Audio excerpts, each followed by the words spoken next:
1 महीना और 14 मासूमों की जान जाने के बाद मध्य प्रदेश के छिंदवाड़ा में कफ सिरप कांड में बच्चों को जानलेवा कफ सिरप लिखने वाले डॉक्टर प्रवीण सोनी के खिलाफ अब जाकर प्रशासन ने कार्रवाई की। बीती रात प्रशासन ने एफआईआर दर्ज करते हुए शिशु रोग विशेषज्ञ डॉक्टर प्रवीण सोनी को गिरफ्तार भी किया। गिरफ्तारी इस लिहाज से हुई कि प्रवीण सोनी के प्रिस्क्रिप्शन पर ही ज्यादातर बच्चों ने कोल्ड्रिफ नामक जानलेवा सिरप पी थी और इसके बाद किडनी में इन्फेक्शन उन्हें हुआ और जिसके बाद काल का ग्रास अब तक 14 मासूम जिंदगियां बन चुकी हैं। इसी बीच आईएमए और आईडीए ने डॉक्टर प्रवीण सोनी के समर्थन में 7 तारीख को जिला बंद करने की और स्वास्थ्य सेवाएं ठप करने की धमकी प्रशासन को दी है।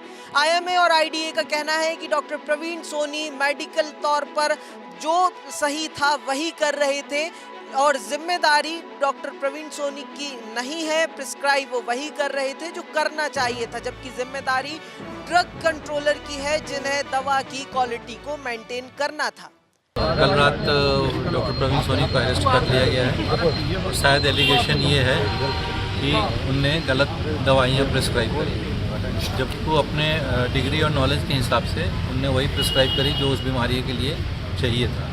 पर अगर दवा में कुछ गड़बड़ी है तो वो जानकारी डॉक्टरों को नहीं रहती, वो ड्रग कंट्रोलर, ड्रग इंस्पेक्टर और मैन्युफैक्चरर के पास ही रहती है। तो अगर कार्रवाई कर रही हैं तो उन लोगों पे कार्रवाई की जाए जिन्होंने इस दवाइयों को मार्केट में लाने के लिए परमिशन दिया है।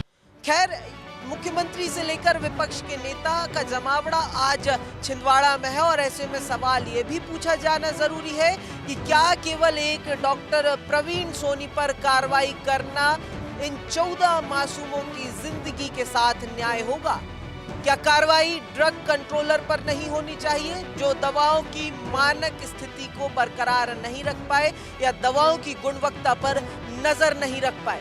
क्या कार्रवाई उन स्वास्थ्य मंत्री और डिप्टी मुख्यमंत्री पर नहीं होना चाहिए जो रिपोर्ट आने के पहले से ही दवा कंपनी को क्लीन चिट दे रहे थे? सवाल कई सारे हैं लेकिन जवाब अब भी कोई नहीं। प्रखर जैन, द प्रेस हिंदी, भोपाल।